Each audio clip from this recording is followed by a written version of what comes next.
my dear friends, a very warm welcome to our series Current Affair Cut Short। दोस्तों आप सभी को पता है यूपीएससी सीएसई 2021 का जो प्रीलिम्स है वो आपका 10 अक्टूबर को होने वाला है ना। और ये जो 10 अक्टूबर का डूम्सडे है उसको प्रिपेयर करने के लिए आपकी ये हेल्प बहुत करेगा ये सीरीज। तो please do keep watching us and please do share and subscribe us, ठीक है। तो आज का जो टॉपिक है वो साइंस एंड टेक से रिलेटेड है, that is related to satellite based internet connectivity, ठीक है। तो देखो सबसे पहले सबसे इंपॉर्टेंट चीज़ होती है कॉन्टेक्स्ट, ठीक है। तो ये न्यूज़ में क्यों था सैटेलाइट बेस्ड इंटरनेट कनेक्टिविटी, ठीक है। तो ध्यान रखो, telecom regulatory authority of India has released a consultation paper on licensing framework for satellite based connectivity for low bit applications, ठीक है, लो बिट रेट एप्लीकेशंस। तो दोस्तों ध्यान रखना ये कंसल्टेशन पेपर किसके लिए निकाला गया है, लाइसेंसिंग फ्रेमवर्क के लिए, ठीक है। लाइसेंसिंग फ्रेमवर्क किसका करेंगे भाई, satellite based connectivity for low bit rate application. अब ये लो बिट रेट एप्लीकेशन क्या होते हैं, तो दोस्तों ध्यान रखना, these are sensor based applications, sensor based applications. अब इसकी जरूरत क्या पड़ रही है दोस्तों, आपको सभी को पता है आज की डेट में क्या है, इंटरनेट ऑफ थिंग्स का ज़माना है। अगर हम फोर्थ इंडस्ट्रियल रिवॉल्यूशन की बात करें तो आज की डेट में हम बात कर रहे हैं ड्राइवरलेस कार की, हर एक जगह ऑटोमेट करने की कोशिश कर रहे हैं, आर्टिफिशियल इंटेलिजेंस की तरफ जा रहे हैं। तो इन सभी चीज़ों में आपको जो सिस्टम्स हैं, जो इंटरनेट ऑफ थिंग्स मतलब जो थिंग्स हैं, इनको इतना इंटरकनेक्टेड कर देना है कि वो चीज़ें बहुत आराम से एक दूसरे को रिकॉग्नाइज करें और आपकी लाइफ को ईजी बनाएं। फॉर एग्जाम्पल, बेस्ट एग्जाम्पल दूं, आज की डेट में ऐसे ऐसे फ्रिजेस आ रहे हैं जिसमें आप मिल्क खत्म हो जाएगा, वो अपने आप मिल्क आप डिटेक्ट कर लेगा कि मिल्क खत्म हो गया है, और वो या तो आपको प्रॉम्प्ट करेगा कि आप मिल्क ऑर्डर कर दीजिए, या फिर उसमें ऐसे भी सिस्टम इन्फ्यूज़ किए जा सकते हैं कि वो खुद ही आपके ग्रॉसरी से मिल्क ऑर्डर कर देगा, ठीक है। इसके अलावा आप देखिए आज की डेट में ऐसे ऐसे पोर्टल्स हैं जहां पे आप बस एयरप्लेन की टिकट रखिए and that will auto check in yourself, मतलब अपने आप आपको चेक इन करवा देंगे, ठीक है। तो और आपकी फ्लाइट डिटेल्स भी इवन बता देंगे, है ना। तो इस तरह से चीज़ें जो है आपस में इंटरेक्ट करने लगे। स्मार्ट हाउसेज, स्मार्ट वॉचेज, इन सब का कॉन्सेप्ट बहुत चल गया है। आज की डेट में ड्राइवरलेस कार आ रही है, ठीक है। तो यहाँ क्या हो रहा है, सेंसर्स आपस में एक दूसरे से कम्युनिकेट कर रहे हैं, ठीक है। इन सभी को हम बोलते हैं लो बिट रेट एप्लीकेशंस। क्या बोलते हैं इसको, लो बिट रेट एप्लीकेशंस, ठीक है। इसका और एग्जाम्पल दूँ तो ट्रैफिक मैनेजमेंट में काम आता है, MANA, ठीक है, मैनेजमेंट में काम आता है। व्हीकल ट्रैकिंग में काम आता है, ठीक है। इसके अलावा आपको मैंने बताया ही इंटरनेट ऑफ थिंग्स में भी ये टेक्नोलॉजी काम आएगी, ठीक है। ध्यान रखिएगा ये चीज। अच्छा, अब देखिए what is satellite based connectivity, ठीक है। तो सैटेलाइट बेस्ड कनेक्टिविटी की अगर बात करें तो बेस्ट है मैं आपको एग्जाम्पल से दिखाता हूं, ठीक है। एग्जाम्पल सॉरी बोल रहा हूं, फोटो से दिखाता हूं, ठीक है। तो देखिए ये सामने आपके बना हुआ है, पहली चीज ये है डायरेक्ट टू सैटेलाइट IoT, और दूसरा है आपका इनडायरेक्ट टू सैटेलाइट IoT, ठीक है। तो देखो जब मैं इसकी बात करता हूँ सैटेलाइट बेस्ड कनेक्टिविटी की, तो मैं क्या कर रहा हूँ, डायरेक्ट टू सैटेलाइट IoT की बात कर रहा हूँ। प्लीज इसका ध्यान रखिएगा।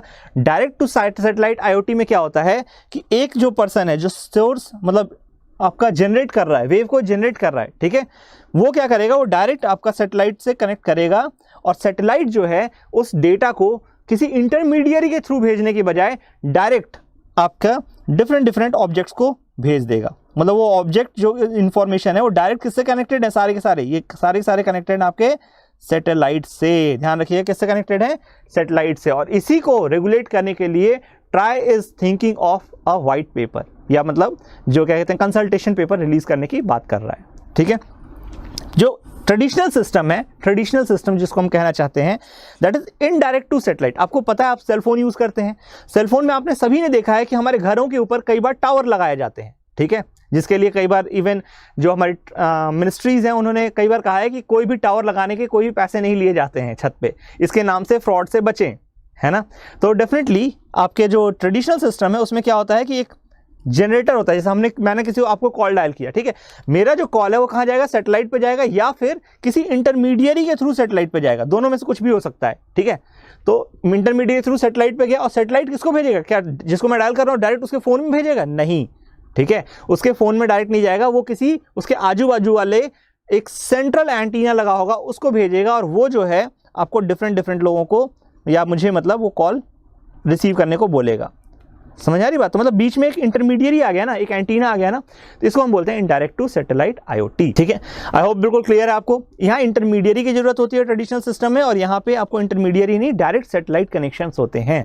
ठीक है, तो अब देखिए इसमें क्या फायदा क्या नुकसान होता है। पहले hybrid model consisting of LPWAN and satellite. अब LPWAN क्या है दोस्तों, तो समझ लो, इसका फुल फॉर्म होता है low power wide area network. ये ट्रेडिशनल सिस्टम में था। ठीक है, तो low power wide area network का मतलब क्या हो जाएगा आपके पास? बिल्कुल सिंपल सी बात है दोस्तों, ध्यान रखना कि ये सेंसर्स के थ्रू काम करेगा। ठीक है, सेंसर्स के लिए काम करेगा। सेंसर्स को अलाउ करता है लॉन्ग रेंज कम्युनिकेशन में।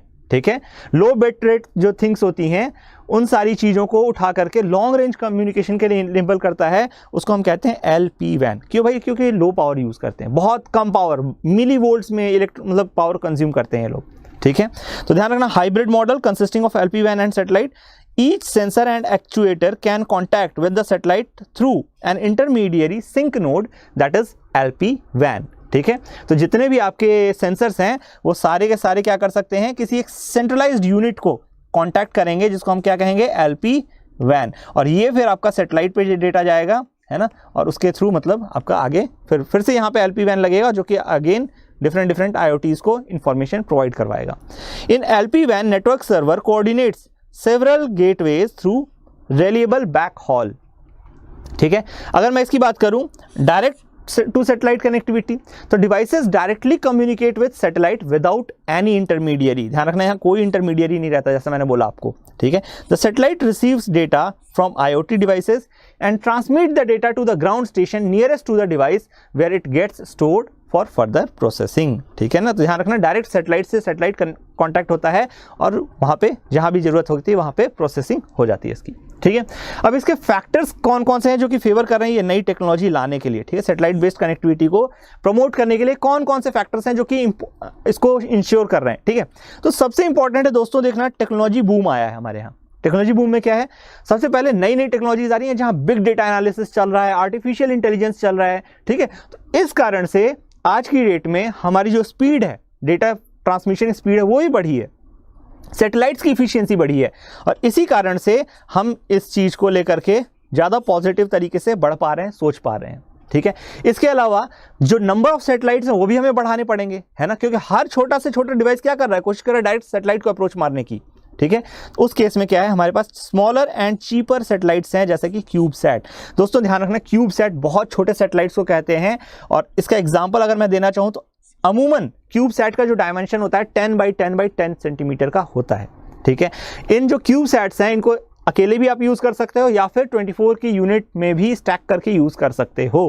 ठीक है, तो इवन इंडिया ने भी अपने खुद के क्यूबसैट्स लॉन्च किए। ठीक है, ध्यान रखिएगा, स्टारलिंक प्रोजेक्ट में बहुत सारे क्यूबसैट्स हैं।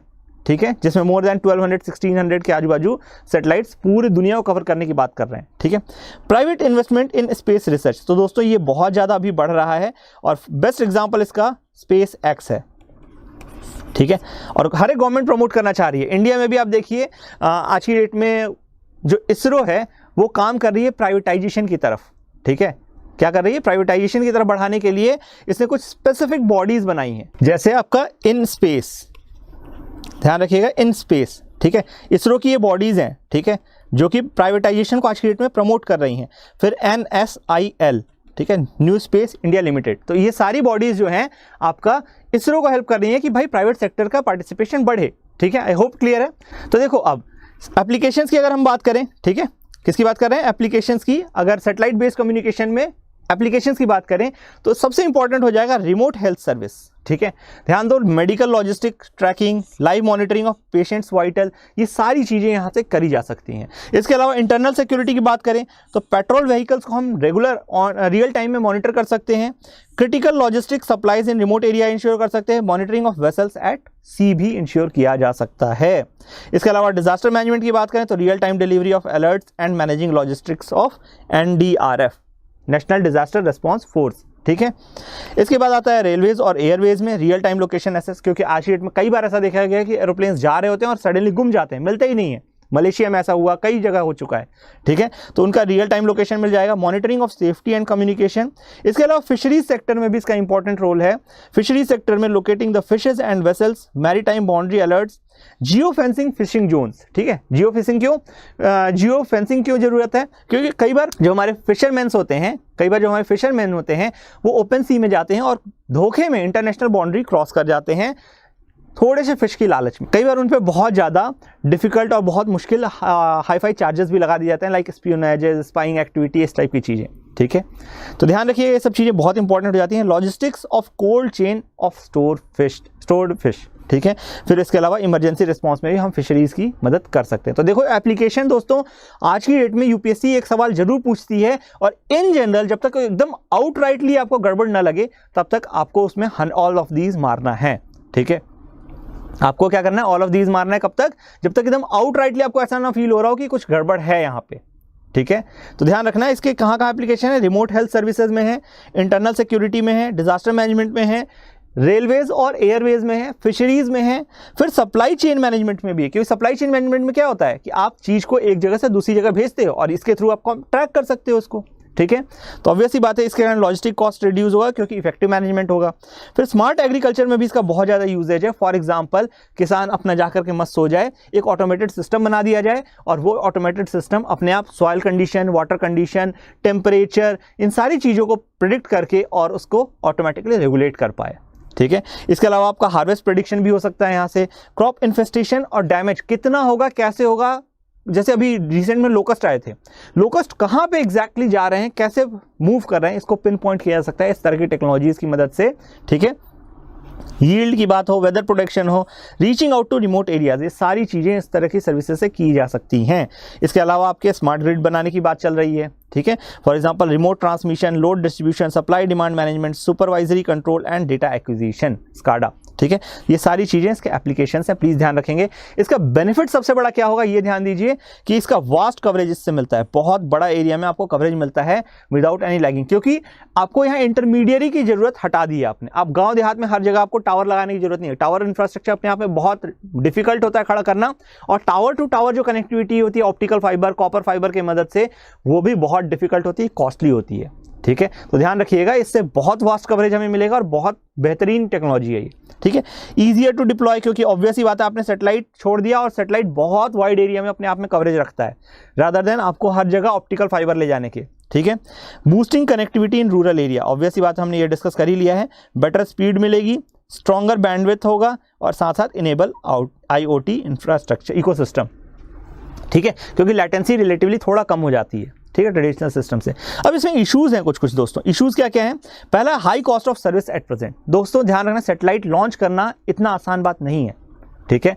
तो आज की डेट में इसका कॉस्ट बहुत ज़्यादा है due to presence of multiple intermediaries. बहुत सारे लोग बीच में आएंगे, फॉर एग्जांपल इसरो है, फिर उसके बाद आपका NSIL के पास जाएगा या इन स्पेस के पास जाएगा, फिर उसके बाद छोटे छोटे हिस्से से बहुत जगह बटा हुआ है चीज़ें, ठीक है। Reservation of satellites for government programmes, तो ऑब्वियस ही बात है कई सारे सैटेलाइट तो गवर्नमेंट अपने लिए ही यूज़ करती है। Small term of bandwidth leasing agreement, तो इसका ये भी ध्यान रखना कि bandwidth leasing agreement small terms के होते हैं, ये भी एक बहुत बड़ी प्रॉब्लम है। Lack of enough domestic capacity, satellite communication players also cannot lease bandwidth capacity directly from foreign satellite operators. तो सपोज करो इंडिया में बैंडविड्थ थोड़ी महंगी मिल रही है, तो क्यों ना इंटरनेशनल मार्केट से उनको अलाउ किया जाए, बट ऐसा अलाउड नहीं है करंट फ्रेमवर्क में, ठीक है। तो इसको ध्यान रखेंगे कि डोमेस्टिक कैपेसिटी कम है और साथ साथ हमें फॉरेन से भी बैन लगा हुआ है, ठीक है। तो ये हमें आगे समझ में आएगा कि हम वे फॉरवर्ड क्या देख सकते हैं, ठीक है। तो ये कमियां ध्यान रखिए, इसी के बेसिस पे हम वे फॉरवर्ड लिख देते हैं, सिंपल सा है ना। ये मेंस के हिसाब से भी आपकी उसी हिसाब से प्रिपरेशन हो रही है दोस्तों, ध्यान रखना, ठीक है। प्रीलिम्स तो है ही है, साथ साथ मेंस के हिसाब से भी प्रिपरेशन उसी हिसाब से हो रही है। एक्यूमुलेशन ऑफ स्पेस डेब्री इन लियो, तो दोस्तों ध्यान रखना, केस्लर सिंड्रोम आपसे प्रीलिम्स में पूछा जा सकता है, किससे रिलेटेड है? It is related to space debris, ठीक है। और वहां पे एक डूम्सडे इमेजिन करता है ये केस्लर सिंड्रोम। प्लीज आप ध्यान रखेंगे, ये सवाल प्रीलिम्स में आ सकता है, ठीक है। क्या होगा, जितने ज़्यादा आपके सैटेलाइट्स होंगे छोटे छोटे, उतनी ज़्यादा प्रोबेबिलिटी ऑफ कोलिजन बनेगी और उनको क्लीन करना भी बहुत मुश्किल है दोस्तों, ठीक है। क्लीन करने के लिए डिफरेंट ड्राइव्स चलाई गई हैं जापान एंड दूसरे कंट्रीज़ के द्वारा, but they were not very successful, ठीक है। स्पेस एक्स सोचो स्टारलिंक प्रोजेक्ट के अंदर ऑलरेडी 1200 से ज़्यादा सैटेलाइट्स डिप्लॉय कर चुका है लो अर्थ ऑर्बिट में। ध्यान रखना लो अर्थ ऑर्बिट में, और ध्यान रखना हर फ्यू वीक्स में वो कुछ ना कुछ सैटेलाइट्स लॉन्च करता ही रहता है अभी भी, ठीक है। इसके अलावा एस्ट्रोनॉमर्स जो हैं वो कंसर्न है कि बहुत सारे जो ऑब्जेक्ट्स हम लोग स्पेस में इंटरनेट सैटेलाइट्स बना रखे हैं, इनकी अपनी खुद की ब्राइटनेस होती है, और ये जो ब्राइटनेस होती है ये इंटरफेयर कर रही है उनको बाहर के ऑब्जर्वेशंस लेने में, ठीक है। और इसी कारण से एस्ट्रोनॉमर्स भी अपनी स्टडी को बहुत इफिशिएंटली नहीं कर पा रहे हैं और बाहर के सिग्नल्स हमें डिटेक्ट करने में डिफिकल्टी आ रही है। इसके अलावा अभी भी इसमें लैटेंसी है, मतलब ठीक है मैं मानता हूँ सैटेलाइट से ज़्यादा इफिशिएंट हुआ है सिस्टम, लेकिन फिर भी लैटेंसी यहाँ पे है क्योंकि सिंगल पीस ऑफ इंफॉर्मेशन को पूरा राउंड ट्रिप मारना पड़ता है back and fourth for effective processing, ठीक है। कि भाई मैंने यहाँ से डेटा भेजा तो मुझे कैसे पता चलेगा कि उसको मिल गया है, मैं जाऊँगा ये डेटा जाएगा उस तक पहुँचेगा, फिर उसके बाद मुझे वापस भी तो आएगा, हाँ कॉपी दैट, है ना। तो ये चीज़ बहुत इंपॉर्टेंट हो जाती है दोस्तों, ध्यान रखना है कि सिंगल पीस ऑफ इंफॉर्मेशन को पूरा बैक एंड फोर्थ रोटेशन करना पड़ता है।